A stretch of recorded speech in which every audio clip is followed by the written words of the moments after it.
Happy new year, happy new year all. বাপরে, কনকনে ঠান্ডায় হাতগুলো হয়ে গেছিল নরম, তাই আগুনে একটু শিখে নিয়ে করে নিলাম গরম। কি ভীষণ ঠান্ডা! কি কি করলাম হ্যাপি নিউ ইয়ারে সকাল থেকে সবটা বলবো, দাঁড়াও।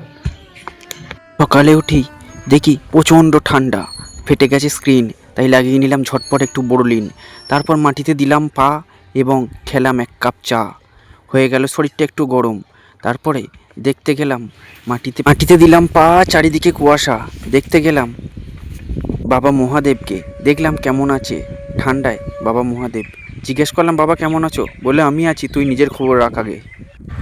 আজ সকালে উঠে দেখি ঠান্ডাটা ছিল চরম, তাই তাড়াতাড়ি উঠে গিয়ে হাতটা আগুনে গরম করে নিলাম, গরম হয়ে গেল নরম।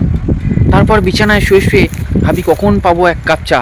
তারপরে চা পেয়ে মাটিতে দিলাম পা।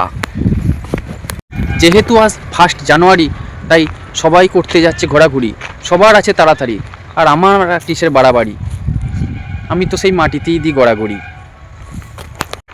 অনেকেই ফিস্ট করছে, পিকনিক করছে বনে, আমারও মনটা ফুরফুর করছে।